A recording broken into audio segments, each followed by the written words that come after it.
자, 이렇게 바르비종파에 대해서 우리가 살펴봤는데 아까 말했듯이 사실주의하고 거의 비슷하게 움직이는데 이 자연주의라는 사조는 실질적으로는 문학에서 발전하는 거야. 문학에서 대표 주자가 누구냐면 에밀 졸라 같은 사람이야.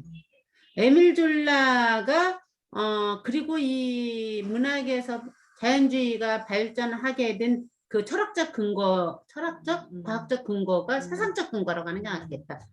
그 찰스 다윈의 진화론과 연결되는 거예요. 그래서 자연주의, 자연의 것을 너무 감상에 빠져서 고조해서 이렇게 주관적으로 해석하면 안 된다.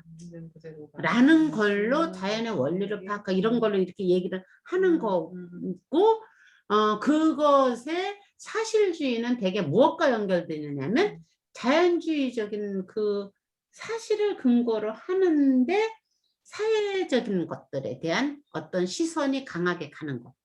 쿠르베 생각하면 금방 뭔지 이해가 가잖아. 사실이잖아. 자연주의자들이라고 바라비종파 사람들이 그림을 그리는 것도 상상 속에 있는 자연을 그리는 게 아니라 사실을 그리는 거잖아. 그런데 뭘 그려? 내 인식의 그것을 아니라 자연 현상을 그대로 그린다는 거야. 그것에 까미오콜 그게 뭐야? 코로 같은 경우가 그 풍경을 그 사실적으로 그리면서 거기다 환상적인 신화적인 요소를 집어넣은 거야. 테오도르 루소 같은 경우는 그냥 사실을 그려냈기 때문에 안 받아들여졌는데 코로 같은 경우는 거기 신화적인 요소 같은 걸 집어넣으니까 그게 받아들여졌던 거야, 사회적으로. 그때 사회적 분위기와 이게 맞물렸을 때 그 시대에 이렇게 뜰 수 있는 거야. 그래서 내가 이 시대에 뜨려면 이 시대적 상황을 잘 읽어야지 되는 거야. 너무 앞서도 안 되고 뒤쳐져도 안 되고. 그러니까 어떻게 보면 테오도르 루소 같은 경우는 앞선 것이고 코로 같은 경우는 이걸 아는 거지. 어떻게 했을 때 이게 지금 세대 사람들한테 공감대를 얻을 수 있는지. 우리가 세상에 살 때 그래서 공부를 해야지 되는 거고 세상을 알아야지 되는 이유가 그 시대에 통용되는 공감대를 내가 같이 형성할 수 있게끔 읽어내줘야지 되는 거야. 그렇게 해서 쿠로 같은 경우는 실질적으로 많이 떴는데 누구보다도 밀레가 더 이야기가 많이 되는 가장 커다란 이유는 거기에 자연주의적인 것을 그리는데 무엇을 데리고 들어와? 사람을 데리고 들어와. 그것도 누구? 일반인들. 일반인. 농부들. 노동자. 우리 누구야?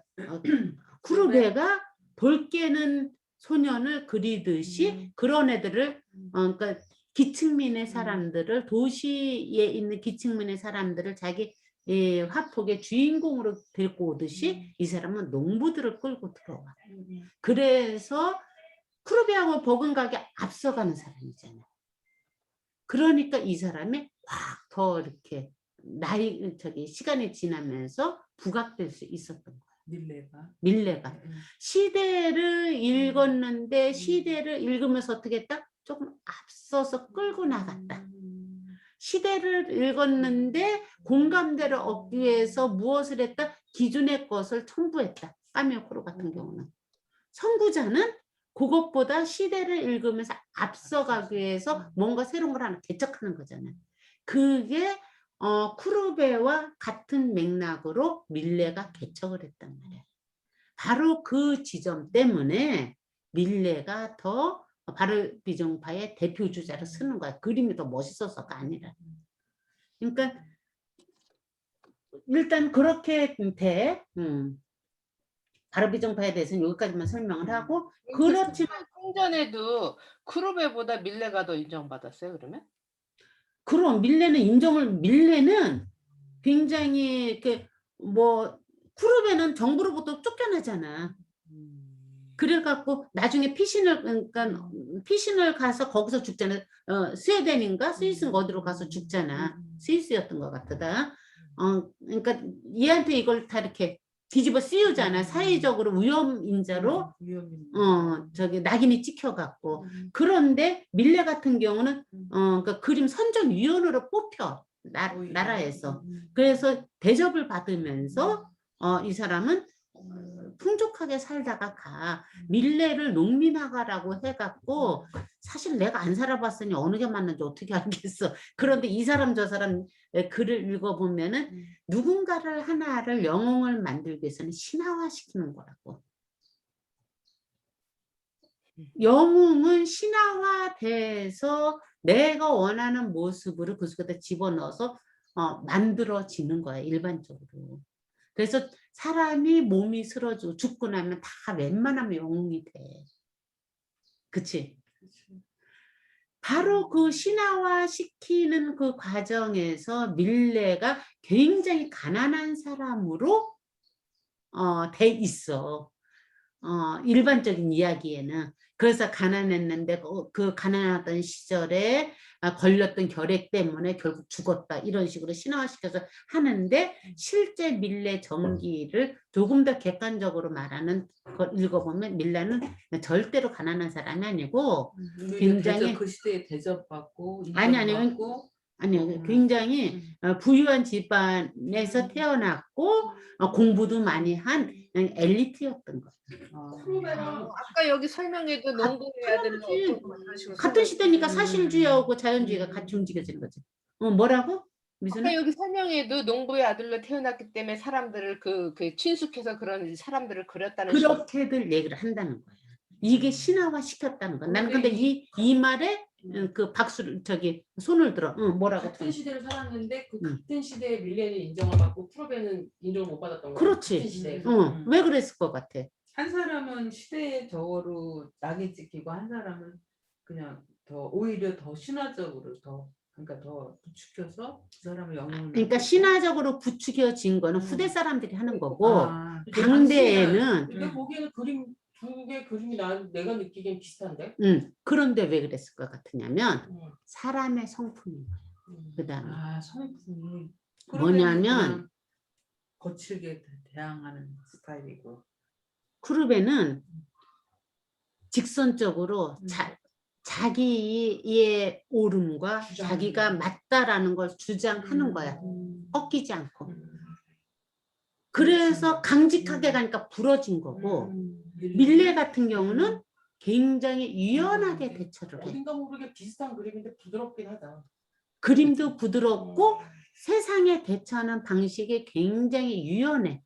이것을 긍정적으로 해석하면 유연한 거고 부정적인 시각으로 보면은 그걸 뭐라고 해야지 돼? 얍삽한 거야? 얍삽한 거지.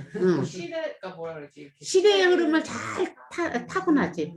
내가 영리한 거지. 그 누구하고 같은 거냐면은 그 다비드. 다비드 여러분들 생각 안 해. 다비드 맞아. 다비드가 아니라 라파엘로. 라파엘로도 그렇고 나폴레옹을 그렸던 다비드. 그 다비드도 그렇고 잘 맞춰서 임금이 바뀔 때마다 내가 맞아. 칠면조처럼 변하잖아. 그러니까 그런 성향의 사람들인 거야 밀레도 말하자면. 그런데 크루베나 그 누구야 우리 미켈란젤로 같은 경우는 굉장히 강직한 사람인 거야. 어느 게 더 좋다 나쁘다를 말하지 말고 앞뒷면으로 같이 봤을 때 크루베 같은 경우는 내가 그래서 크루베를 8번으로 보는 거야. 행동형으로 보는 거야. 그리고 우리 그 누구야 미켈란젤로를 내가 5번으로 해석을 했잖아. 5번으로 해석하면서 굉장히 사고형으로 8번과 연결돼서 풀어지는 어떤 걸로 갔었잖아. 그런데 라파엘로 같은 경우도 우리가 몇 번으로 해석을 했어? 3번으로 해석했잖아. 그 유연성으로 해석을 해줬잖아. 르비엥, 다비드 전부 내가 3번으로 해석을 했다고. 그런데 내가 볼 때 밀레는 3번 같지는 않아. 근데 그건 아직 뭐 정확하게 잘 모르겠어. 더 생각을 해봐야지 되겠어. 한 번도 밀레가 몇 번일 거니까 생각을 안 해봤는데 아니요 또 뭐 다른 9번이면 성공할 수 있지. 9번이 건강하게 움직여서 3번적 성향이 들어갈 수도 있는데 9번이 그렇게 사회적인 것에 눈을 떠갖고 그리거나 그러지는 않는데 밀레의 그림은 어떤 그림이든 평화스러움을 가장하고 가장이 아니라 평화스럽게 표현이 돼. 그치? 이런 것들의 그 흐름을 우리가 잘 읽어보면 굉장히 재미있는 건데 어쨌든 그렇단 말이야. 그 밀레 얘기하기 전에 카미오 크로를 내가 얘기하려고 하다가 저기 간 건데 카미오 크로를 오늘 다룰까 하다가 카미오 크로는 사실 그림이 나는 굉장히 좋아. 카미오 저거 크로의 봤었던 건데 저 오른쪽 그림. 당연히 봤지. 어디서 봤어? 그 신화할 때. 그렇지. 신화서. 오르페우스 신화할 때. 그래서 내가 요번 학기 끝나고 나면은 다음 7월 달부터 할 때는 뭘 하겠다고 그때 얘기를 했지만 내가 계속 이렇게 접목시켜서 하려고 했던 것들이 이렇게 막 흐트러지는데 이거는 아예 그러니까 딱 악으로 딱 맞춰갖고 오르페우스와 말하자면 까미오 코로 뭐 이런 식으로 해서 주제를 딱 잡아서 신화를 다시 재해석하면서 작가를 그때 연구하는 걸로 할 때 그때 다루려고 그 까미오 코로는 안 하는 거야. 이 사람 거는 얘기를 하려면 얘기가 길어져. 왜냐면 신화적 얘기를 많이 해야지 되니까.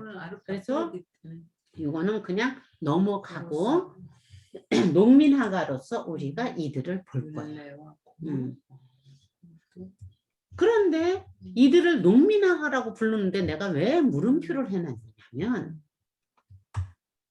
하다못해라는 표현은 좀 미안하지만 이종구 씨까지도 인터뷰를 보면은 나를 자꾸 농민화가라고 하고 민중화가라고 하는데 난 그런 것 좀 안 했으면 좋겠어 이런 얘기를 해. 아주 작가들은 아주 질색팔색을 하는 거 자기를 어디 틀 속에다 가다 놓는 거예요. 근데 이 틀은 우리가 공부할 때는 필요해서 틀을 가뒀다가 헤쳐버려야지 돼. 그래서 일단 그 안에서 보고 난 다음에 이 사람은 그 틀의 핵심이 될 수 있는 이유, 그 다음에 그것이 아닌 걸로 퍼져나간 거 두 가지를 동시에 같이 봤을 때 그 사람의 전반적인 것을 조금 더 내 시각으로 해석하기가 쉬운 거야. 그런 측면에서 농민화가라고 프랑스와 밀레를 이야기를 한단 말이에요. 그 밀레의 영향을 가장 많이 받은 사람이 고흐야. 빈센트 반 고흐가 밀레를 굉장히 좋아했어. 그래서 밀레에 씨 뿌리는 사람이 밀레도 씨 뿌리는 사람을 한 번만 그린 게 아니야. 그림이 두세 개가 같이 있는데 그 중에 한 가지를 고흐가 계속 이렇게 모사를 해가면서 10번 이상 그렸대. 하나로도 만두글 뭐로도 하고 이런 식으로. 그러니까 이렇게 이어지면서 확장돼서 이게 뻗쳐나가는 거야. 그랬을 때 농민화가로 보이는 밀레를 다시 한번 보면은 우리가 밀레 하면은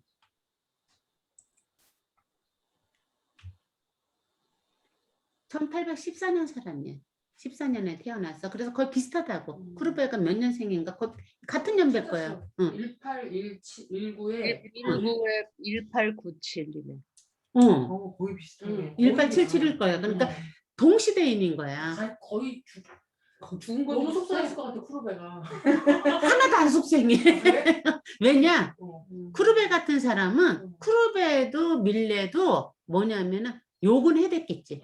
쿠르베도 밀레도 집안이 좋은 사람들이야, 둘 다. 그래서 돈 걱정하고 이런 사람들은 아닌데 그러다 보니까 쿠르베는 그냥 지가 하고 싶은 거를 왜 이게 딱 뭐냐면 엘리트 의식 내 환경이 그런 걸 어떡해. 내 환경이 그런 걸. 그러니까 밀레도 쿠르베도 내 환경은 그런 곳에 있는 거야. 이게 공정 생각하면 돼. 여러분도 공지영 그러니까 공지영이가 그 운동권이었잖아. 참 공지영이가 운동권이었다가 그 의식으로 확장이 돼갖고 자유스러운 여자, 그러니까 자기 주체가 명확하니까 결혼도 몇 번씩 하고 호적 그런 것에 운동도 하고 이렇게 저렇게 하다가 종교 쪽에서도 완전히 스며들고 그러니까 그 여자의 자유스러운 행보에 일반인들이 도덕적 관념 쫓아가지 못하니까 그냥 돌을 던지는 거야. 여러분들이 도덕적 관념과 윤리적 관념은 구분할 줄 알아야지 돼요. 윤리는 지켜져야지 되는데 도덕은 틀이에요. 관습이에요. 어쨌든 그건 나중에 뭐 얘기할 기회가 있으면 다시 한번 얘기하는 걸로 하고 그런 식으로 공지원 같은 경우가 대학교 다닐 때 그 학생운동을 했다고. 그때가 굉장히 방황하면서 쓴 소설이 뭐였느냐면 제목을 잃어버렸다. 대학교 때 자기가 그 학생운동 하는 거 방황하면서 쓴 그 소설이 있어. 읽었을 텐데. 이름이 책 제목이 생각이 안 나네. 뭐냐면 그때 아버지가 얘가 그 운동하는 것이 자기는 막 저 배고프고 막 이런 사람들한테 가서 막 있어서 막 하다 보면은 자기가 자괴감이 느껴지고 괜히 죄책감이 느껴지는 거야. 나는 그런 환경이 아니잖아. 그런 환경이 아닌 그것에 대해서 생긴 그 갭 때문에 괴로워하면서 운동을 하는데 결국에 가서는 그들 속에 들어가지 못하는 거야. 이렇게 운동하는 사람들도 있고 그것을 이용해서 운동하는 사람들도 있고 진짜 내가 그 환경 속에 있는 사람이라서 그걸 느껴서 운동하는 사람들도 있고 자 똑같은 어떤 그 비판의식을 가지고 사회개혁을 혼자서 가라가 그거예요? 응? 무수의 뿔처럼 혼자서 가라? 아니 그거는 아니야. 응. 이게 93년도 거라는데. 더 이상 아름다운 뭐 이런 거야 어쨌든. 그 무쇠 뿔처럼 혼자서 가라 말고 대학 시절에 뭐 있는데 그 나중에 찾아. 더 이상 아름다운 방황. 응 그거야 그거. 응. 그때 위기철을 만나서. 그 시절 그러니까 우리가 그러니까 공정을 떠나서 빨리 밀레로 돌아오는데 사회 비판 의식은 내가 그 환경 속에 있기 때문에 태생적으로 갖게 되는 거. 이게 이종구야. 그 다음에 나는 그 환경은 아니지만 떨어져서 보니 저거는 말이 안 돼. 그래서 그런 정신을 갖고 야학도 하고 데모도 하는 거. 유형의 사람들도 있어. 나야. 가슴 아파하면서. 세 번째, 처음에는 그렇게 출발했으나 그거를 자기 욕망을 실현시키는 도구로 변질시켜서 쓰는 경우가 대부분의 정치인들. 지금 정치인들의 대부분이 그런 사람들이라고. 그래서 건강한 보수보다 오히려 더 위험할 수밖에 없는 거야. 잘못하면. 우리가 있잖아. 너무 이렇게 약간 떨어져서 볼 줄 알아야지 돼. 그러니까 맹목적인 건 굉장히 위험한 거야. 그러니까 어쨌든 그렇게 세 가지 부류로 볼 수가 있단 말이야. 그 중에 밀레는 어느 쪽인가 여러분들이 판단하라고. 최소한 이종구는 아니야. 그리고 이게 더 맞다 틀리다도 아니야. 자, 밀레는 아까 말했듯이 그렇게 신화화돼서 가난한 농민의 아들로 태어나서 뭐 바로비 중에 가서 결핵가 어린 시절에 결핵에 걸려 있다가 특히 어린이 동화에 밀레 소화하는 거 보면 이런 식으로 나와. 영웅으로 만들어야지 되니까. 나는 밀레의 얼굴을 처음 보거든요 지금. 내가 생각한 밀레가 아니야. 그림과 내가 많이 나오셨다. 그림에 비하면. 자, 그런 밀레가 그림을 그릴 때 밀레 걸 한번 쭉 보면서 어떤 욕망으로 이 사람을 그림을 그렸는지 한번 체크해 보자고. 이 밀레가 이런 사람인데 1848년에 마르크스하고 엥겔스인가 둘이서 이렇게 저렇게 해갖고 공산당 선언을 하잖아요. 공산당 선언을 공산주의라는 것은 굉장히 이상주의적인 거예요. 산업을 공유하는 게 공산주의잖아. 공산주의의 반대가 뭐야? 사회주의고 공산주의 이념을 실험해서 정치를 하는 게 사회주의고 공산주의의 반대 개념은 뭐냐면 자본주의고 자본주의를 정치 이념으로 만든 게 민주주의인 거야. 사회주의는 공산주의라고? 그렇지. 그러니까 정신이 웬만히 똑바로 박혀 있는 사람들이면은 누구를 막느나 공산주의가 될 수밖에 없어. 공산당이 처음부터 그렇게 이상하게 간 게 아니라 처음 시작할 때는 아주 훌륭하게 출발했으니까 이상을 가지고 했잖아. 심지어 그 일본인 제 동생도 공산주의자. 공산주의자인 것이 지식인들한테는 굉장히 매력인 거야. 그래서 우리나라가 다 6.25 전에 다 공산주의자였잖아요. 웬만한 지식인. 웬만한 애들은 다 공산주의자일 수밖에 없어. 네. 그래서 마르크스 책이 금서가 되고 그 난리를 쳤던 거야. 자, 공산주의 최초의 공산주의가 뭐야? 공산주의로 드러난 게 예수님이 공산주의로 살았잖아. 예수님이 이룬 초기 공동체가 공산주의자였던 거야. 공산주의 사상이었던 거야. 여기 건교에서도 공산주의야. 공구에서 공산주의가 못 돼 지금. 산업을 공유할 수가 없네. 산업을 공유해야지 돼. 산업이 없어. 아니 근데 지향적은 그거잖아. 영혼만 공유하자고 그러는 거지 내가 그래서. 그런데 인간의 본능이 자 여기에서 어떤 본능인가 아까 우리 얘기했던 거 욕구. 욕구가 아니라 요구가 만들어낸 잉여에 대한 본능적 그 욕망. 잉여를 추구하는 본능적 욕망. 이것이 자본주의를 태생시킨 거라고. 먹고 끝나면 되는 만족하면 되는데 더 내가 저기 축적해놨다가 나중에 먹으려는 그 욕심. 바로 이 자본주의를 태생시킨 바로 그 정신. 그것이 어떻게 만들어진 거야? 잘 생각해봐. 산업혁명이 일어나면서 만들어진 거야. 공산주의는 처음에는 없었어. 공산당 선언을 한 것 자체가 이미 여기가 자본화되어 있다라는 의미인 거야. 공기가 맑을 때는 공기가 맑다라는 걸 인식을 못해. 봉건주의 세상이나 이럴 때는 기족정이나 봉건주의나 이 시절에는 그 덩어리로 공산적인 어떤 느낌으로 흘러갔다. 그 부패를 뚫고 부르주아지가 만들어졌을 때는 그 덩어리가 됐든 왕이든 귀족이든 이 덩어리의 부패를 뚫은 걸로 신선했으나 그게 바로 어떻게 됐어? 요구로 변하면서 개인 욕망으로 발전되면서 자본주의가 된 거야. 산업이 발전한과 동시에. 그러니까 또다시 어떤 결핍을 느낀 거야? 인간의 순수성에 대한 결핍을 예민한 사람들이 느낀 거야. 그치? 그러니까 합리주의가 그렇게 좋은 게 아니고 그러니까 산업의 발달이 결코 좋은 게 아니다라는 걸 느낀 사람들이 예술에서는 이렇게 꼽히고 그 철학에서는 이렇게 꼽히고 계몽주의가 나타나고 막 이러면서 하면서 공산당 선언이 딱 일어난 거란 말이에요.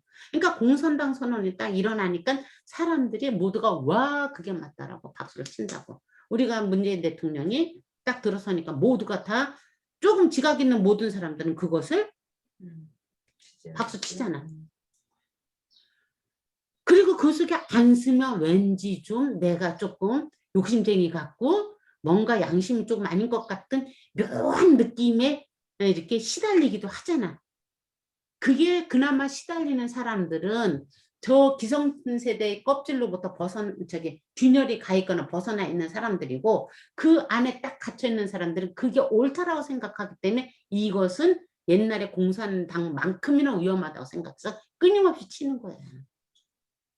그 욕망의 뿌리가 내가 어느 지점에 있는지를 잘 봐야지 된다는 게 이런 걸로 해석을 해야지 되는 거야. 어쨌든 1848년에 공산당 선언이 이루어지니까 예민한 모든 사람들은 다 공산주의가 될 수밖에 없어. 그래서 우리가 알고 있는 모든 사람들 다 공산주의야. 피카소부터 시작해서 모두가 다. 그럴 수밖에 없는 거야. 내가 너무 무식했구나. 내 동생이 그 공산주의자라고 그래서 내가 미쳤나봐 제가 내가 그랬었거든. 그건 네가 조금 이제 몰라서 그랬던 너무 거야. 무식했어. 그런데 이 그러니까 공산주의자가 되는 것에 아까 내가 뭐 두 가지가 있다고 그랬잖아. 진짜 마음이 그래서 그걸로 밀고 나가는 것과 그거를 꼭 이용은 아니야. 사실은 자기가 그게 맞다고 해서 가기는 해. 그런데 그거를 잘 이용이라기보다 잘 활용해서 자기의 어떤 유연성이라고 표현하자고 일단 좋게 예 그거를 풀어내는 사람이 있어. 자 밀레 같은 경우는 어떤 거냐면 1853년 39살 때 그거를 루카 한다. 보아스는 성경이네. 수수 중의 휴식인 루카 보아스를 그림을 그려. 여러분들 루카 보아스가 뭔지 잘 모를 거. 로스는 아는데 보아스는 누구야? 루시 누구야? 누구의 아내 아니야? 그렇지. 누군가의 아내. 시어머니와 이렇게 아 누구의 아내가 바보. 아니 이제 과부. 바부지. 그 보아스는 보아스가 그의 이제. 시어머니가 데리고 가서 일하는 집에 흔히 말하는 농장주 같은 이제 토지주.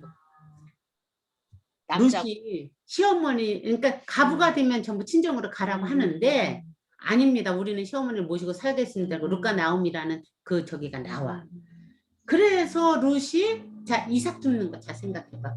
루시 자기네들은 뭐 할 수 있는 게 그 당시에 남자가 없으면 여자는 뭐야? 버림받는 것과 마찬가지인 거야. 남자 안에 완전히 종속되어 있는 사이였기 때문에. 이렇게 같이 그런데 우리끼리 같이 살아봅시다 하니까 맨날 이삭이나 주스러 갈 수밖에 없는 거야. 그런데 열심히 이삭 주는 이 룻을 이 보아스가 농장 주인이야. 본 거야. 그래서 어떻게? 뭐라고? 사람들한테 저 여자가 이 이삭을 줄 수 있도록 이삭을 너무 많이 걷어가지 마라 라고 명령을 내려. 그러고 이 여자가 이렇게 죽게끔 해줘. 그게 성경 속에 나오는 이게 이야기예요? 성경이야. 죽게끔 해줬는데 휴식을 할 때 룻이 아니 보아스가 얘를 데리고 와서 같이 휴식하자라고 얘를 데리고 오는 거야. 그래서 결국 이 남자가 룻하고 결혼을 하지. 네. 결혼을 해갖고 이제 이게 부흥 일으키는 걸로 해서 시어머니 모시고 행복하게 잘 살았다 이런 거. 그렇게 되는 거야. 그래서 이렇게 선한 마음을 가지면 뭐 이런 식으로 이제 또 동화처럼 해석이 되겠지. 이 그림을 그린 거야. 밀레가. 자, 봐봐. 밀레는 굉장히 머리가 좋은 사람이에요. 새로운 그림 가서 우리가 흔히 알고 있는 이런 거 가서 농촌 풍경을 그려. 풍경을 그리는데 거기다 무엇을 넣어? 사람을 넣어. 쿠르베처럼. 자, 코로처럼 신화를 넣는 게 아니고 테오도르 루스처럼 그냥 풍경만 그리는 게 아니고 농촌 풍경은 사실로 그리는데 사회적 인식을 집어넣는 풍경을 그린단 말이야. 인식을 집어넣는데 딱 보면 어때? 위험성이 전혀 없어. 착한 당연. 그러니까 누가 봐도 위험성이 없어. 이게 얼마나 평화스러워 그림이. 그러니까 정부에서도 하나도 안 위험해. 자, 쿠르베코 같은 경우는 얼마나 위험하냐. 보기만 해도 위험하잖아. 지 그 자화상 그려놓은 것 좀 봐봐. 응? 그런데 안 위험하게 그려. 성경도 집어넣고 사회적인 것을 비판을 하면서도. 그래서 사회적인 걸 비판하는 걸로 밀레를 마구 이렇게 높이는데 그 뒷면에 밀레의 그 철저한 그 계산에서 오는 욕망을 우리가 읽을 수 있어야지 된다는 얘기야. 자, 그러면은 언제 이 사람이 바로비정으로 가느냐? 콜레라가 도시에 펼쳐졌어. 파리에. 지금 우리 이거 펼쳐진 것처럼 그래서 시골로 도망가. 코로나가 펼쳐지듯이 콜레라가 도시에 이렇게 펼쳐지니까 만연하니까 식구들을 전부 데리고 바로비정 도시로 저기 시골로 도망친 거야. 도망쳐서 이런 그림을 그리기 시작한 거야. 근데 그거 도망친 게 나쁜 거야? 안 나쁜 거지. 왜 나빠? 살겠다고 간 건데. 가서 이런 그림을 그렸어. 자, 이런 그림들을 그리면서 요 이삭 줍는 여인들의 이거를 이제 막 밀레를 신화화시키기 위해서 하는 이야기들 중에 하나가 또 이 당시에 이 사회적 현상을 막 설명을 해. 그 중에 하나가 뭐냐면 이삭도 아무나 못 줍는데 그 당시 법이 이 논에 이삭 떨어졌으면 다 줍는 게 아니라 이게 허가를 받아야지 되는 거야. 전원에 들어가서 이삭을 주어도 좋다라는 허가를 받아야 그 여인들이 들어가서 이삭을 줄 수 있는 거야. 뭐 밀인가 밀? 밀이겠지. 그렇지. 밀이지. 손 좀 봐. 그러니까 그렇게 이삭을 짓게끔 이 여자가 이삭을 주게끔 허락을 해줬고 이 여자가 주실 곳에 더 많이 떨어뜨려 놔라. 많이 주실 수 있게끔 보아스가 얘기를 했다는 거야. 이 사회 현상을 다 보여주는 거지 이렇게.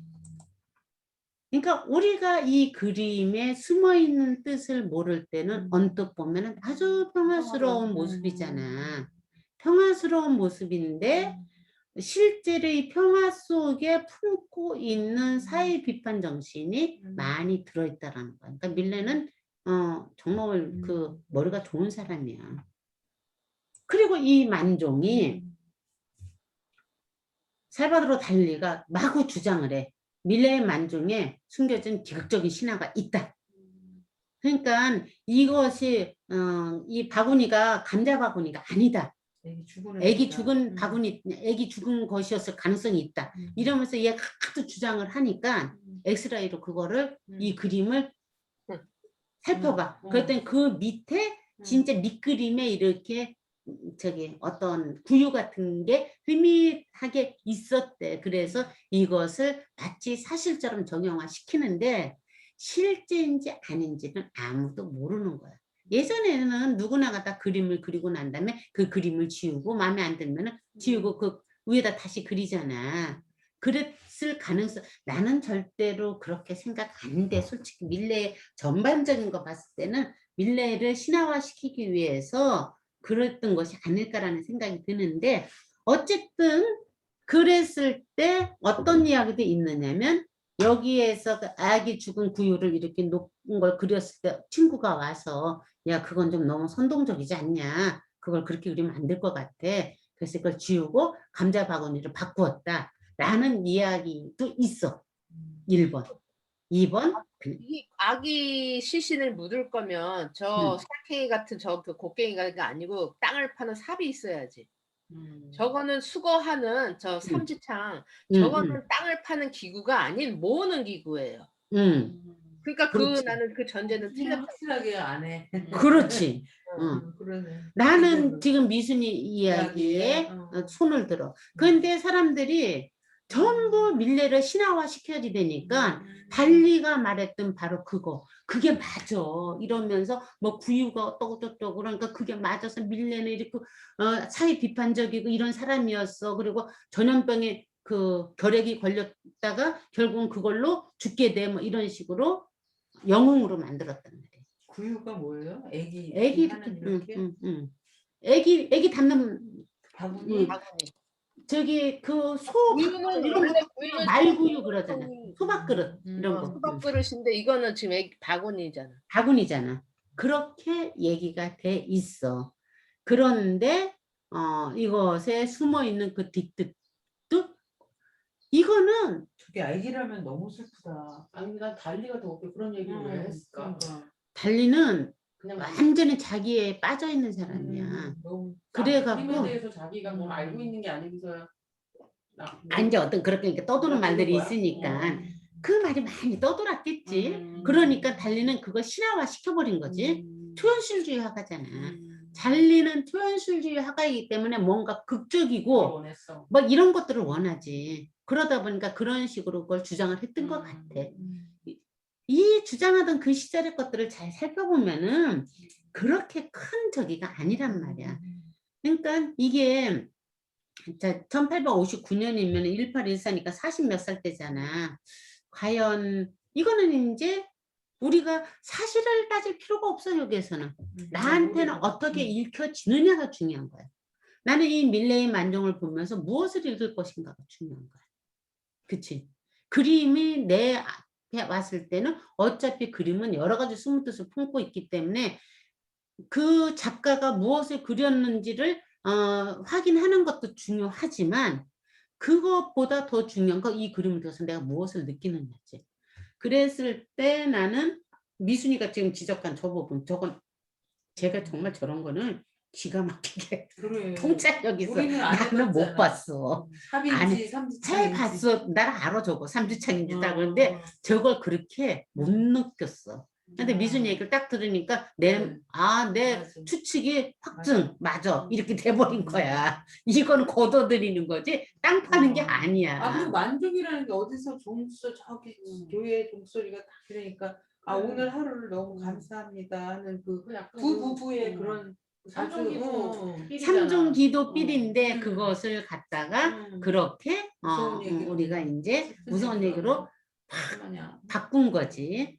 그런데 길 수도 있고 아닐 수도 있어. 어쨌든 여러분들이 잘 해석을 해보라고. 난 미순이 이 발견에 내 생각을 더 굳혔어.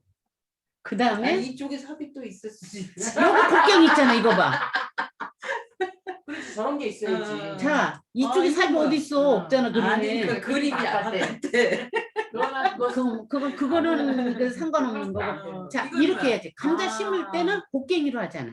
그렇지. 정확한 도구를 그리는 사람이야. 그렇지. 그러네. 정확한 도구를 그리는 사람이지. 음. 우리가 이걸 이렇게 볼 수 있어야지 된다는 얘기야. 그러니까 이 사람은 관찰자적 입장에서 약간 비판의식을 갖고 바라보면서 관찰자적 입장에서 그림을 그리던 사람이지 이게 진짜 막 가슴이 아프고 이랬던 사람이 아니야. 그래서 나쁜 사람이냐? 아니, 나는 그렇게 생각 안 해. 어차피 성향이라고 보는데 이렇게 감자 심고 이 감자 심는 사람들이 이런 그림들을 보고 감자 캐는 감자 먹는 사람들 뭐 이런 식으로 고가 밀레를 좋아하다 보니까 많이 그림을 흉내를 저기 모사를 하게 된단 말이야. 그게 이거야. 이게 밀레에 씨 뿌리는 사람인데 고가 이렇게 씨 뿌리는 사람들을 그려. 오답네. 어유, 둘 다 그냥 너무 자기 재밌네. 두 개 비교하니까 되게 재밌네. 재밌지? 얼마나 똑같은 씨 뿌리는 사람들을 오마주하듯이 그렸는데 얼마나 저답게 그렸어. 그러니까. 이게 자기다움이라는 거야. 모사를 하더라도 저답게 그리는 거. 내가 자꾸 모사 그림을 여러분들한테 이렇게 비교해서 잘 보여준다고. 들라크로아와 그 세잔의 그 메데이아 모사했던 것도 보여주고 이런 식으로 내가 계속 보여준 이유가 똑같은 그림을 구도는 비슷하나 절대로 그렇게 하지 않고 자기답게 그린다. 이렇게 자 밀레를 우리가 본다면 여러분들이 생각할 때 밀레는 절대로 가난한 사람이 아니었다라는 것에는 동조를 하지. 그리고 이거는 사실로 드러나는 거야. 밀레를 신화화 시켜서 영웅을 만들어야지 되는 마인드를 가진 사람들이 누군가를 자꾸 존경하는 거 좋아하는 사람들이 그 짓거리 하는 거야. 사실을 사실대로 보지 않고 부풀려서 거기다 이렇게 포장지 씌우는 거. 조만간 윤짜장이 그렇게 될 거야. 누구? 윤석열이 이제 조만간 윤석열. 그렇지.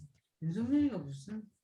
그러니까 그런 식으로 사람들이 그럼 왜 자꾸 포장을 해? 왜 포장을 하느냐면 내 결핍을 거기서 투사시켜서 만족을 느끼려고 하는 거야. 그러니까 우리가 어른이 된다라는 것은 누군가의 그 결핍과 부족함을 그대로 인정하면서 존중할 수 있는 거 어른이 되는 거야. 그 사람은 너무 훌륭한 사람이었어. 그 사람은 너무 좋은 사람이야. 막 이러는 건 절대 안 되는 거야. 내가 여러분들이 읽어봤는지 모르겠지만 아설랑이 나를 너무 자꾸 그런 식으로 표현해서 내가 너무 불편해. 그럴 것 같아. 제발 좀 그러지 마라고 내가 아주 그냥 아무리 얘기를 해도 걔는 선생님이라고 하는데 약간 굉장히 거기에는 극존칭의 느낌이 있어. 극존칭에다가 야 니네들 그만큼 걔가 지금 벌써 힘든가 봐. 아니야 그 옛날부터 그랬어. 옛날부터 AT 스튜디오 할 때부터 자꾸 AT 스튜디오에서 나한테 이렇게 반기들려고 하는 사람들이 선생님 그냥 계세요. 제가 나설게 이러면서 지가 이렇게 방패막이 돼갖고 막 하려고 걔가 머리가 굉장히 좋고 이게 논리가 굉장히 좋아.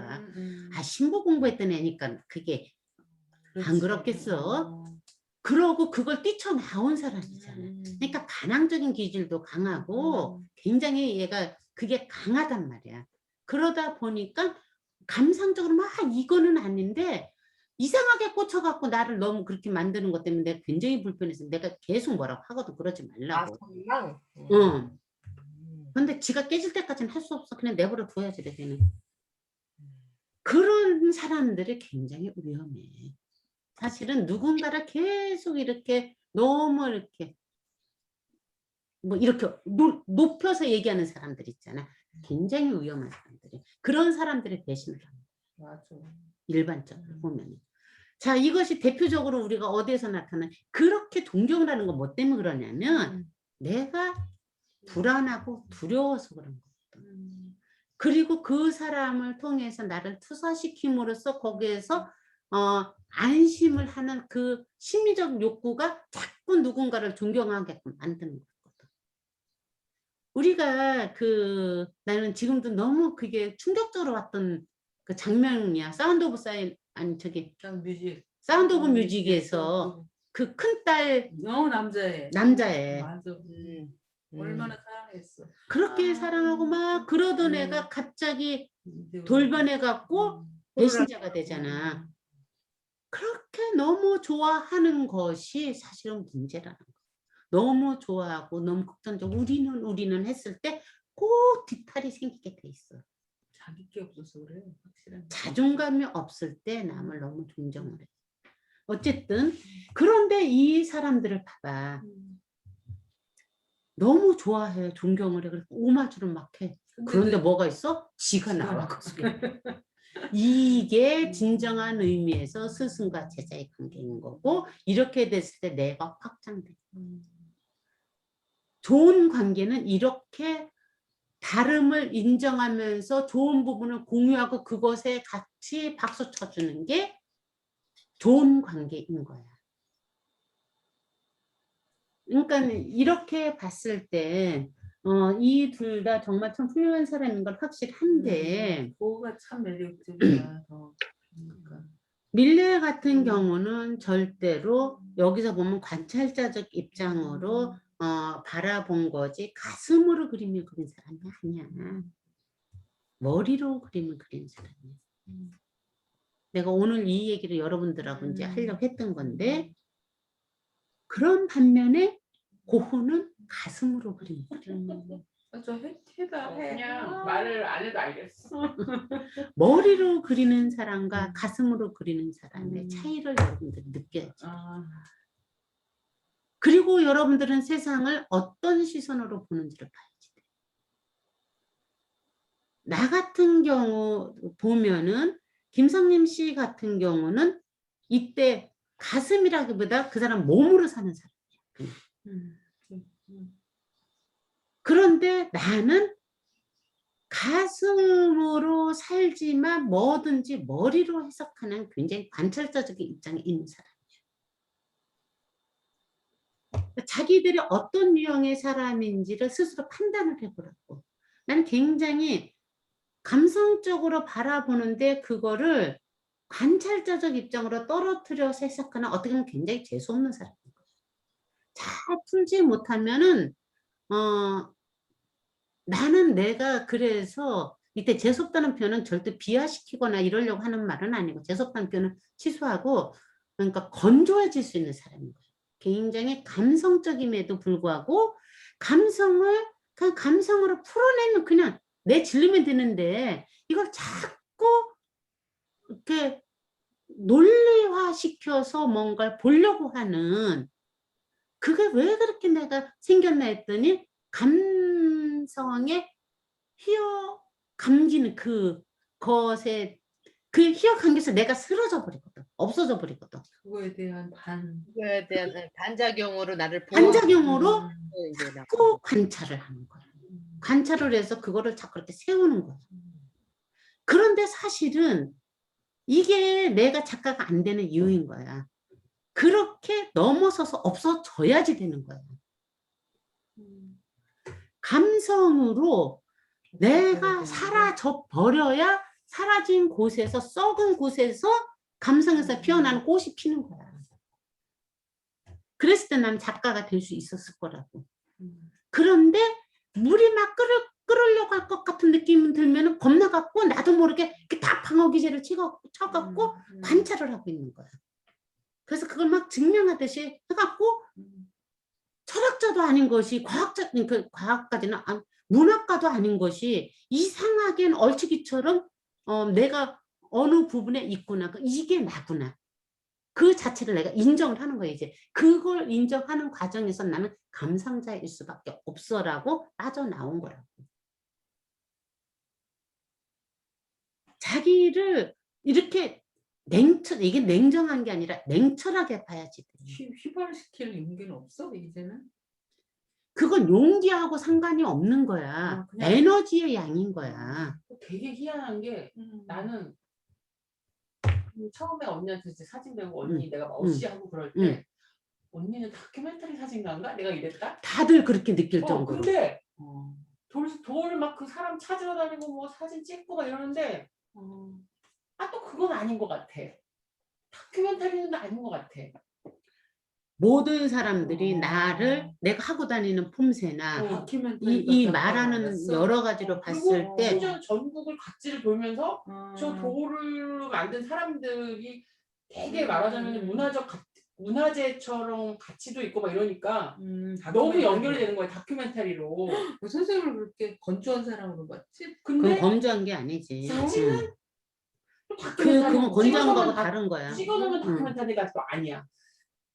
나는 요게 바로 난 거야. 나는 그렇지. 겉으로 보여지는 나의 모습은 언제나 지금 제가 말한 것처럼 다큐멘터리를 할 것 같은 사회 비판적인 시선을 갖고 세상을 바라볼 것 같은 제스처를 취하면서 그런 서 의미의 건조함이라고 경숙이 언니의 느낌이.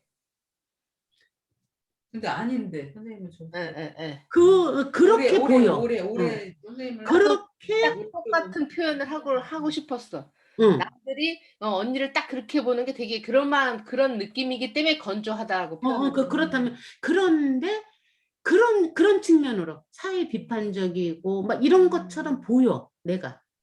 나도 모르게 그런 제스처를 쓰나 봐. 그런 에너지가 느껴져. 그게- 처음 봤을 때. 그게 왜 그러냐면 방어 기제로 나온 나의 패드리지 그게 진짜 내가 아니었던 거야. 그 방어 기제 안에서 나는 감성이 이렇게 올라오는 거야. 그러니까 작업을 할 때는 내가 돌 사람을 칠 때 이게 나한테는 충청도 돌이든 전라도 돌이든 아무 상관이 없어. 그 돌이 가지고 있는 표정이 내 감정에 어떻게 영향을 주냐. 돌멩이가 돌장승이 가지고 있는 얼굴 표정을 찍은 거지. 그렇지. 얼굴 표정에서 내 감정이 일어나는 것 때문에 내가 돌장승을 선택한 거지. 이게 어떤 가치로서 문화적 가치로서 이걸 한 건 아니야. 그러니까 그러면은 그거를 돌장승의 그 표정 때문에 했으면 그걸 이렇게 내 감정을 지금 말했듯이 확 밀고 나갔어야지 됐잖아. 힘이 없으니까 고선에서 어정쩡하게 있다가 그냥 무너져 버려. 그냥 이 슬그머니 또 딴 데로 가. 더 이렇게 뚫고 나가지를 못하고 있었다라는 거. 내가 요 모양 요 꼴이라는 게 절대 나쁜 게 아니라 얼마 전에 그 포스팅했던 것처럼 나는 이 거리를 언제나 이렇게 같은 시선으로 저거를 바라보고 전시장을 이런 거 썼잖아. 삼청동 거리에 대해서. 그러니까 내가 해야지 그게 뭔지 알겠다 이제. 그런 나 자체를 이제 왜 그러고 있는지를 내가 알겠는 거야. 이 방어 기제가 4번의 그 저기를 5번 유형의 그 관찰자적 시선으로 방어 기제로 딱 막아놓고 자존심이라고 생각하면서 그 안에 있었던 거야. 그런 약간 사회적인 어떤 표현이 더 나가지 않는. 더 나가지 않고 내 근데 감정을 그거를 그냥 유지하고 살 거냐고. 그거 유지가 아니라고. 그러면 그냥 그 속성이 나라고 지금. 그거를 수용하겠다고? 그럼 그 자체로 그 특성에 맞는 걸 풀어낸다고. 그러니까 나는 그래서 내가 감상자로서의 정체성을 갖게 됐다고. 감상자로서의 정체성을 갖게 된 이 이야기를 내가 지금 하는 거야. 그래서 보니 나는 아마추어적인 시선을 가지고 아마추어 이런 걸 아마추어리즘이라고 하는 거예요. 아마추어리즘적인 시선으로 세상을 바라보면서 의식은 본질적인 걸 추구하고 있구나. 그러니까 내가 본질적인 걸 작업을 한 작가들 작품을 한 번 거쳐서 감상자로서 해석해서 여러분들한테 전달하는 역할이 내 몫이구나. 내 정체성이 이렇게 정립이 된 거라고. 그러니까 정혜가 지난번에 감상자로서의 정체성은 언니가 진짜 최고인 것 같아 이렇게 표현했던 바로 그 부분을 내거화시킨 그 요인은 이걸 얘기하는 거야. 방어 기제라는 것을 여러분들을 절대 그렇게 나쁘게 생각하지만 요 지점에서 내가 그 방어 기제를 뚫지 못한 그 약한 힘을 이제 고만한 에너지 그 성향의 그 색깔의 에너지가 나라는 거 온전히 받아들이면서 내가 했던 것이 그걸 뚫어낼 힘이 없기 때문에 나는 그거 뭐라고 표현했더라? 머리가 나쁘다고 하는 걸 싫어해갖고 내가 에너지가 없다라고 표현을 한 거라고 그 얘기인 거야 이게. 그러면 여러분들은 나는 고우처럼 되고 싶다고. 근데 고우처럼 안 돼. 이 안에서 끓고 있는 것은 고우 같은 에너지가 많이 끓고 있었단 말이야 내 안에도. 아니 고우보다는 누구처럼 끓고 있느냐면은 오히려 그 우리 지난번에 했던 조지 오키프 같은 그런 에너지, 프리다 칼로 같은 에너지가 내 안에서 생명력이 이렇게 막 꿈틀꿈틀 거린다고. 근데 그 사람들처럼 뚫고 나갈 힘이 없는 거야. 그러니까 그런 사람들이 그림을 통해서 내 안의 것을 순화시키는 거지. 근데 나 같은 그 완충 역할을 하는 이 도구도 필요하다고. 도구도 그러니까 이게 도구로 선생님은 보면은 작가가 아니라 비평가야. 어떻게 보면. 도구도 필요하기 때문에 나는 이렇게 새끼손가락으로 태어났구나 이번 생이. 그러니까 나 같은 사람을 통해서 이렇게 자꾸 너무 신화화시키고 너무 전문적으로 해석한 그 틈새를 뚫고 내가 여러분들한테 다른 데서는 해석하지 않는 방식의 자기 보는 훈련을 그림을 통해서 자꾸 해보자고 하는 거야. 말이 좀 많이 길어졌는데 이런 식으로 여러분들도 이따 하라고 내가 얘기를 하는 거야. 그림을 통해서 자기를 분석을 한번 해보라는 얘기야. 자, 밀레를 이런 관점에서 분석을 했을 때는 밀레는 이렇게 해서 코로나로 해서 갔다고 이런 관찰자적인 면서 그림을 그렸어. 그러다가 1870년에 파리살롱의 심사위원으로 선정이 돼. 밀레가.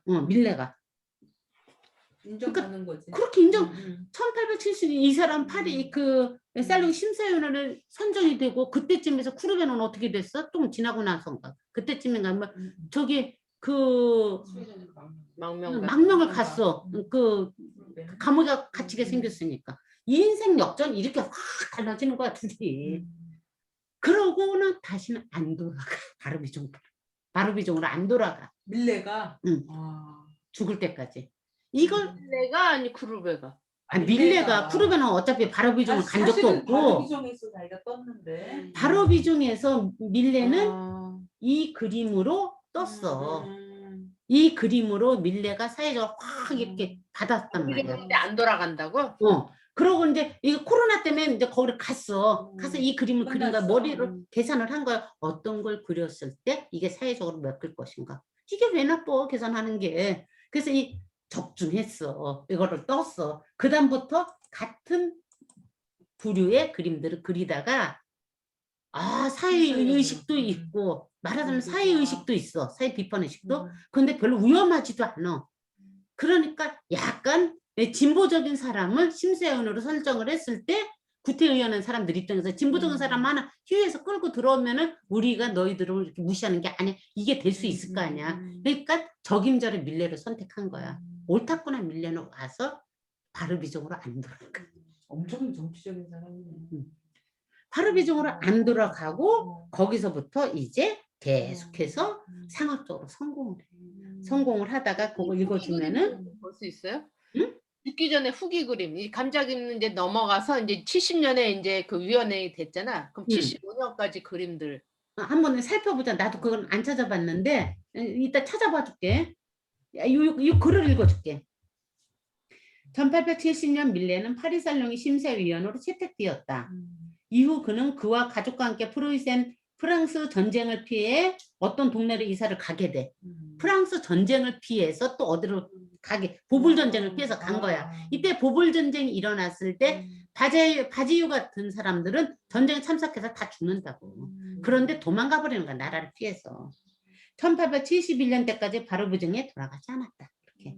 그의 노년기는 상업적인 큰 성공과 공식적인 명성의 정점으로 평가되었으나 밀레는 건강이 악화되어 정부에서 의뢰했던 작업을 더 이상 진행하지 못하고, 그러니까 정부에서 의뢰한 작업을 했다는 거지. 1873년 1월 3일. 난 이게 무슨 소리인지를 모르겠어. 1875년 1월 3일 그는 카트린과 결혼하였으며 1875년 1월 20일에 61세로 죽었다. 결핵의 원인이 되어 61세로 죽었다야. 결혼했는데 왜 갑자기 죽었지? 글쎄 나는 이게 연도가 뭐 잘못됐지 않았나 싶은데 어쨌든 그대로 옮겨온 건데 61세에 1월 3일 날 결혼하고 1월 20일 날 죽었다는 거야. 약간 상식적으로 말이 좀 안 되지 않냐? 어쨌든 결혼을 하고 61세에 죽었다는 거야. 일찍 죽었네. 응. 그렇게 안 죽으려고. 여기저기 그랬는데 더 봐봐. 일찍 죽었네. 일찍 죽었네. 만종은 19세기와 20세기에 자주 화가들에게 각색되어 그려지기도 했다. 다른 사람들한테. 살바도르 달리는 이 작품에 상당히 매료되어 있었다고 하면 이 작품을 분석하여 밀레의 만종에 숨겨진 비극적인 신화라는 글을 남기기도 했다. 달리는 이 작품을 정신적인 평화를 표현한 작품으로 보지 않고 이 작품 어떠한 메시지와 억압되어 성적 호정성을 상징했다고 네? 믿었대. 성적 뭐? 죽인다. 달리 진짜. 달리는 또한 작품 속의 두 명의 인물들이 삼중 기도를 올리는 게 아니라 땅에 묻힌 아이를 위해 기도하고 있는 것이라고 생각했대. 그러니까 약간 달리는 정신병자인 게 확실해. 달리의 끈덕진 주장 때문에 이 작품은 그의 주장을 입증하기 위해 엑스레이 분석을 거쳐야 했대. 엑스레이 분석으로 알아본 결과 놀랍게도 이 작품 최종 덧칠 전에 관과 비슷한 형태가 그려져 있었던 것이 밝혀졌다. 그러나 이 형태는 굉장히 불확실하여 정말로 관의 모양인지 밀레가 마음을 바꿔 만종을 그리게 되었는지는 아직도 수수께끼로 남아있다. 빈센트 반 고흐는 밀레처럼 농민 화가가 되고자 했다. 그래서 빈센트 반 고흐는 어디로 떠나? 아를로 떠났다. 바르비중으로 떠났듯이 파리에 있다가 아를로 간다. 반 고흐는 밀레가 농촌 생활의 풍경뿐만 아니라 사람에게 집중하고 있다는 사실에 주목했다. 당시 미술계는 인간을 중심으로 화폭을 구성하는 작가가 없었다. 밀레의 이러한 대범한 시도와 주목받지 못하는 농민들의 삶과 생활에 초점을 맞춘 작품들이 반 고흐에게는 자신이 추구하는 화가로서의 방향과 너무도 잘 맞아 떨어졌던 것이다. 화나와 유화 재료를 통해 10여 차례나 반복적으로 그래서 모사하였다. 모사했는데 모사했을 때 고흐와 밀레는 그림의 욕망은 달랐다. 똑같은 그걸 따갖고 온 거야. 우리가 어떤 작가들을 볼 때 그런 걸 이렇게 살펴보면 굉장히 재밌어. 그래서 그게 확장돼서 밀레가 같이 더 살아나는 거야. 그것을 나는 확장된 인연이라고 해석을 하는 거고.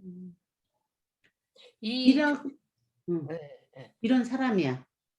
이 백과사전에 의하면 또 이 아주 나쁜 놈으로 이 사람을 썼는데 첫 부인과 사별한 후 재혼한 사실조차 부모에게 알리지 않았고 어머니가 돌아가셨을 때를 제외하고는 자신을 애지중지하던 할머니의 부고를 접하고도 고향집을 찾지 않을 정도로 무심하고 냉정한 인물로 알려져 있다. 밀레가? 안 그리고 읽었어. 이제 그 전에 가난하고 인정받지 못하던 화가로 살던 시절에는 그 추나 수준의 그림을 그려서 생계를 잇기도 했대.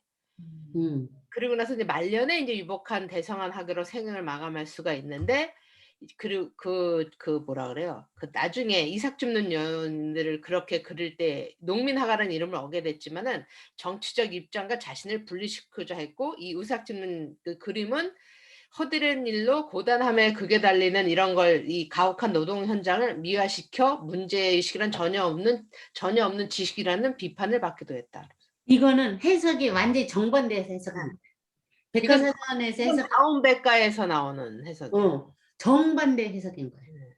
그리고 이제 그 만종의 이제 그 그림 거기 이제 음. 애기 그 얘기가 나오면서 이제 이것이 그 현실 골발적 의지가 있었다고도 볼 수 있다. 이러면서 이제 만종이 미국에 팔려갔으나 이 사슬의 프랑스인들의 자존심을 건드렸고 결국은 다시 미술 애호가로부터 미국에서부터 다시 사들여 국가에 기증했대요. 음. 이게 막 이제 이게 해석이 되게 막 왔다. 아니 언니가 결혼식 그것 때문에 찾게 된 거거든. 어떻게 된 건가? 이게 이렇게 해석하는 사람이 있고 그렇지 않다. 밀레는 아버지가 부자였다. 라고 해석하는 또 사람들도 있어. 우리가 그거는 잘 몰라. 그러나 이 전체적인 그 아주 그 사람의 삶의 큰 팩트처럼 보여지는 줄기 있잖아. 그것과 그림의 특성과 전반적으로 읽어서 그거를 내 방식대로 해석하면 돼. 나는 그래서 먹고 살만한 농가의 아들로 태어났기 때문에 파리에서 미술 공부를 한 뒤 잠시 다시 돌아와. 그러니까는 파리에 유학을 보낼 만큼은 이제 먹고 살만한 농가의 아들이라는 거. 나는 밀레에게서 내 모습을 또 봐. 그러니까 나 같은 경우 아까 내가 관찰자적인 사람이라고 그랬잖아. 그러니까 미순이 같은 경우가 사회적, 그러니까 아주 쉽게 표현하면 자 지하철 안에서 누군가가 안 좋은 나쁜 짓을 하는 걸 봤어. 그랬을 때 미순이는 그 자리에서 야단을 칠 수 있는 사람이지만 나는 그걸 보면서 쭈뼛거리면서 참여를 못하고 이렇게 와서 글로 쓸 수 있는 사람이야. 이게 밀레의 심성하고 비슷한 사람인 거야. 나는 그 데모 현장에 몇 번 나가지를 않았어. 나가지 않았던 것은 꼭 방관자적인 입장에서만 있는 것도 있지만 굉장히 비판의식이 있는 것, 그 안에. 아주 그 사관에 못된 그런 부분이 있는데 과연 이 진정성 함정에 빠져서 과연 저기에서 촛불 들고 있는 저 사람들이 정말 이 뜻을 알고 들고 있어? 몇 명이나. 그리고 내가 나가서 바라볼 때 막 이렇게 박수치고 막 이러는 사람들을 보고 있으면 이렇게 보고 있다 보면은 저거 알고 치는 거야? 아주 진짜 내가 이런 나의 비판의식 때문에 굉장히 오랫동안 화두처럼 들고 있었어. 이건 굉장히 못된 거거든. 그럼 나한테 왜 이런 비판의식이 이렇게 거의 본능적으로 일어났었거든 예전에. 이제 그게 많이 수그러들었는데 일어났나 내 존재가 살아남기 위해서 만들어진 그 아주 철저한 방어 기제였더라. 그 진정성의 함정에 빠져갖고 진짜 데모할 것 같으면 뜻을 알고 해야지 뜻도 모르고 뭔지 모르면서 합리화갖고 휩쓸려서 거기서 손잡고 다니는 것은 진짜 웃기는 거 아니야라는 아주 무식한 오만이 나를 이렇게 굉장히 오랫동안 가두었던 시절이 있었어.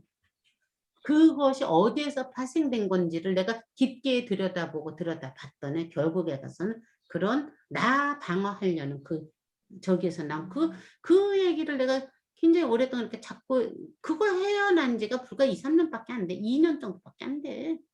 한 3년은 됐겠구나. 내가 장흥 처음에 갔을 때 그 어떤 그 목사님이 나한테 임선생님 자꾸 잘난 척해. 그래갖고 근데 다른 그 8번이 나한테 그렇게 지적을 한 거야.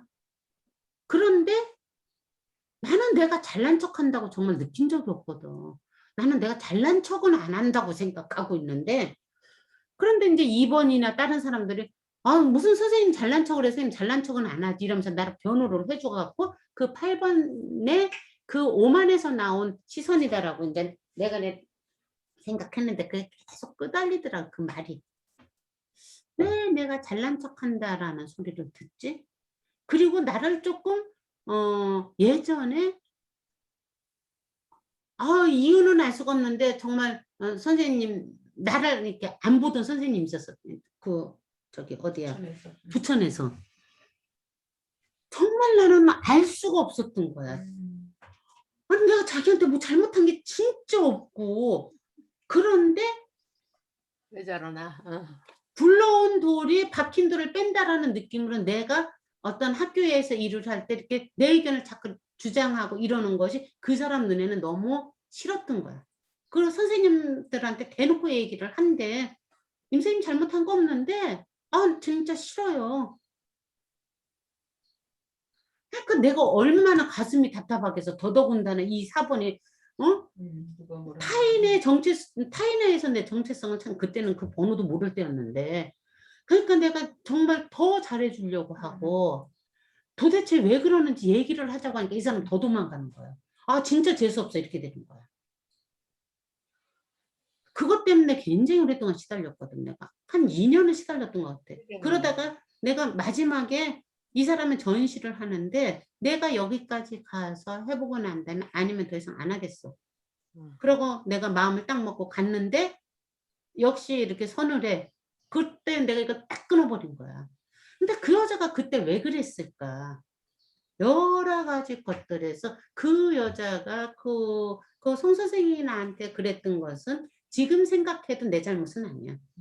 그 양반이 그 송 선생이 나를 부천대학으로 소개를 시켜서 갔는데 소개시켜준 사람이 내가 그 학교에서 선생님 그러니까 내가 의견을 이렇게 좀 거침없이 내고 끌고 가고 이러는 게 나한테 있잖아. 전혀 말 맞다나 평생 선생 노릇을 그러니까 한 번도 고용인이자 학생인 적이 없었던 사람처럼. 시간 강사인 주제에 내가 거기에서 우리가 그때 비스티드닷컴이라고 그랬고 뭐 사회적 기업을 이게 창단할 때 그러니까 선생님들끼리 못하니까. 그 BC 그랬니? 너무 너 옆에 너무 있었니? 기억나. 선생님들끼리 못하고 나는 또 이제 사진 쪽에 담당하니까 내가 주요 멤버로 들어가서 활동을 했다고. 선생님은 이제 자기 일 이야기를 한 건데 패션, 누군가는 그게 패션과의 유일한 사진 선생님이었어. 유일한 사진 선생인데다가 그런데 내가 사진 얘기만 하겠어? 의견들을 얘기를 하겠지? 그러니까 내 의견들이 많이 따라져갖고 그때 같이 움직였던 그 과를 만든 선생님이 지금까지 나는 같이 갖고 있는 거야. 애녀그는 공부 같이 하고. 아직 수업 중이라 밥 못 먹었어. 6억까지만 끝나고 먹자. 바로 요 지점에서 이 여자 입장에서는 재수 없었던 거지 내가. 잘했어. 그랬구나. 그냥 자기 결핍에 있어야 아프지 않지? 선생님이 말을 힘들거든. 아프거든. 근데 그게 자기하고는 그게 그럴 수도 있고 아닐 수도 있는 부분도 있는 거야. 근데 그 잘난 척이라는 그 부분이 그 8번 목사님이 말했던 것은 8번 목사님이 결핍이 아니라 진짜 잘난 척으로 보였던 지점이 있었던 거야. 이 송 선생님 같은 경우는 자기 결핍에 의한 자기 피해 의식인 게 맞아.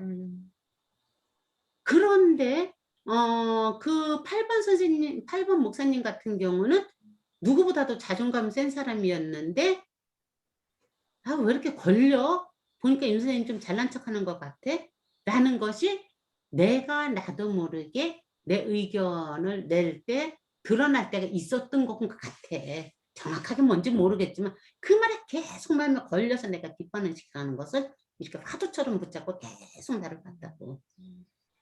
그랬더니 그 부분이 있더라는 거야. 그런 것에 의해서 밀레 같은 경우는 굉장히 유연하게 행동을 했다면 유연하게 관찰을 하면서 자기한테 유리한 방향으로 탤런트를 풀고 나갔다면 나는 방어기자였기 때문에 격정으로 걸리는 관찰을 하고 있었기 때문에 비판의식으로 있었던 거였던 거야. 그러니까 그것을 알아차리고 나니까 괜찮아 이렇게 되면서 자꾸 내려놔지니까 이제 진짜 비판의식은 많이 사라진 것 같아 내 안에서.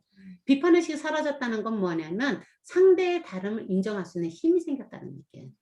머리를 인정하는 게 아니라 그 상황 자체로. 근데 그게 인정이 안 되는 경우가 있어. 불편한 거. 그건 내가 아직도 걸려있다는 거지.